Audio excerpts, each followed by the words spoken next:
G'day. Welcome to the Aussie Bush and Human Synergistics bushfire survival situation.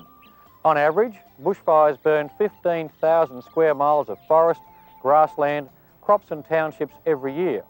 Victoria, in southern Australia, has over 2,500 bushfires every summer. Those of us who live, work and use the bush know the threat and danger that bushfires present. The simulation you're about to be involved in is based on fact. So good luck.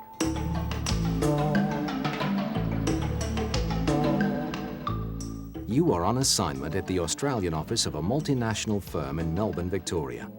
It's been a long, dry summer in Melbourne, and you look forward to escaping the 102°F heat for the weekend. You and your group will use an associate's vacation home located in the scenic Dandenong Ranges, 22 miles east of Melbourne. Throughout the Dandenongs are small villages set among pockets of forests and natural reserves with mountain ashes, giant tree ferns and understory bush. These features, along with cooler weather, make the ranges a popular attraction. Though bushfires have been reported, none are near your destination. You leave early on Saturday and enjoy a pleasant ride through Fern Tree Gully, heading towards the township of Sassafras. Passing east through the township, you turn right at the main route onto Warwick Farm Road, a narrow bush-flanked gravel road. You pass several lanes leading to homes set among the trees. Nearly half a mile later, you come to a junction and turn left down Warwick Road. After a steep descent through 500 feet of gum trees, the road ends at a well-maintained wooden house.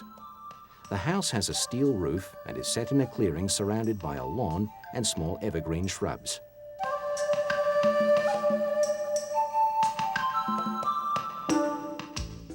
After unpacking, you relax, take a walk, and join the others for lunch.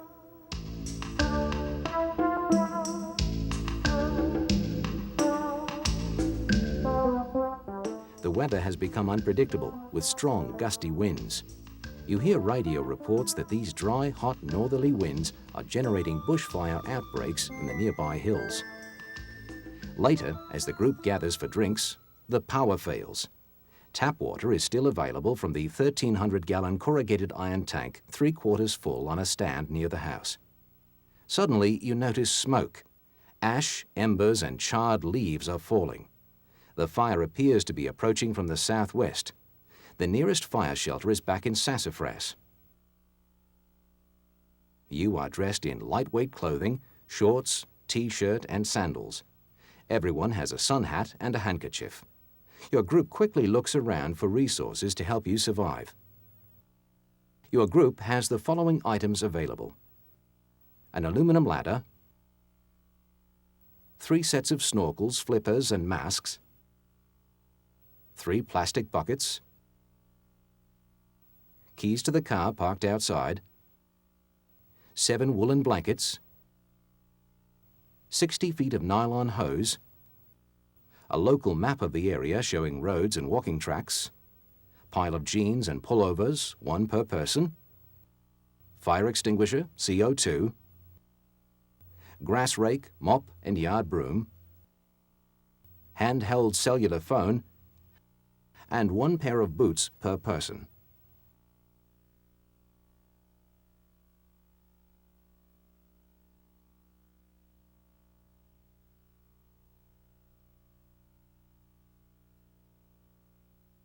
The 3 main causes of bushfire deaths are radiant heat, dehydration, and asphyxiation.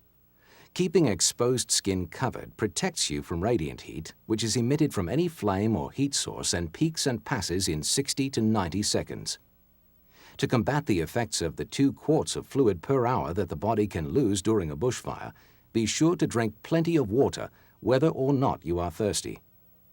Finally, you can stave off asphyxiation by placing a wet mask, such as a handkerchief, over your mouth to cool and moisten the air and prevent particles from being inhaled. Once ash, embers, and charred leaves are falling, it is too late to evacuate. People have been killed trying to escape bushfires, while the buildings they were fleeing survived intact. Given that the exit route is a narrow, bush-lined road surrounded by trees, traveling would be extremely dangerous. Road conditions would be hazardous due to crowds, other motorists trying to get out, smoke obscuring vision, and trees or branches blocking your way. In this situation, the best strategy is to stay in the house as the fire front approaches and passes. The clothing items and blankets you have are vital to survival because they protect you from both radiant heat and flames or embers. Let's review the ranking of the 12 items as well as the rationale for the ranking. The item ranked first is the pile of jeans and pullovers, one for each person. These are essential items for protection from the fire. They should be put on as early as possible so that people are prepared for any fire developments. The protective clothing will assist you in defending the house. Second are the boots, one pair for each person. Sturdy footwear is essential if you go outside to fight the fire. Without suitable footwear, falling embers and burning branches can cause injury and great discomfort. The third item is the blankets, which are the most effective protection from radiant heat. Wool resists fire if you're exposed to direct flame contact or embers. Blankets can also be used for firefighting purposes. Doused in water, they can extinguish burning embers or small ignitions. They can be used to cover windows to combat radiant heat or prevent embers from entering if the windows shatter. If you are forced out of the house, blankets provide protection. The fourth item is the 3 plastic buckets. Use them to douse hot spots where ash and embers have built up. Item number 5 is the grass rake, mop and yard broom. The mop is particularly useful in damping down hot spots such as on the roof. The rake, and to some extent the yard broom, could be used to pull ash and burning material away from the walls of the house and window sills. Item number 6 is the aluminum ladder. The main purpose of the ladder is to gain access to the roof, both inside and outside. This enables your group to ensure that there is not a buildup of embers that could ignite external timber facings or the internal roof face. Houses will often burn down 4 or more hours after the fire has passed due to entry or lodgement of smouldering embers. The 7th item is the 60-foot nylon hose. The fact that the tank is low to the ground and only holds 1,300 gallons of water means that the hose pressure is too weak to fight the fire. Also, the 60 feet of hose is not long enough to protect all parts of the building and surroundings. It could be used to damp down hot spots and refill buckets. As the fire front passed over, it would be necessary to bring the hose inside. Item 8 is the 3 sets of snorkels, flippers and masks. The masks can be useful as eye protection outside prior to the arrival of the fire front or immediately afterwards. There will be very high concentrations of smoke, dust and embers. Without protection, your eyes will quickly become irritated, which will affect your ability to defend the house. It is dangerous to use these items to seek refuge in the water tank. Once the water temperature passes body temperature, the body is unable to cool down, causing a buildup of salt, resulting in kidney failure and death. A person will collapse after only 3 minutes of immersion in 110-degree water. Item 9 is a handheld cellular phone. During widespread bushfires, extreme overloading has rendered telephone exchanges inoperative. It would be pointless to contact the fire brigade because their primary responsibility is to contain the spread of the fire. It may be difficult to establish communication outside the local area due to the terrain as well as the phone's limited power. The phone would be useful after the emergency to contact friends or rescue services. The 10th item is the fire extinguisher CO2. This type of fire extinguisher is completely ineffective against a bushfire and is intended to be used against oil or grease fires. Item 11 is keys to the car parked outside. It is possible to survive in a vehicle if you stop in a relatively cleared area and stay below the level of the windows under coats or blankets, but there are no clearings on the road out to Sassafras.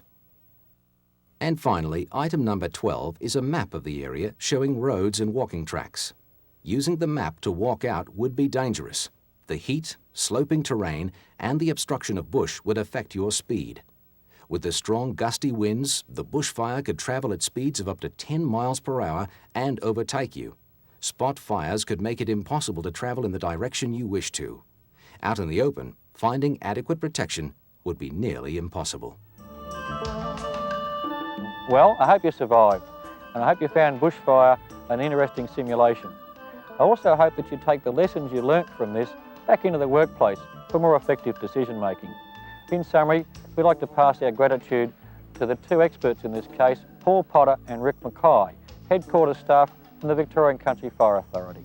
We also hope that you get to come and visit us one day here in Australia and see the Aussie bush for yourself. See you later.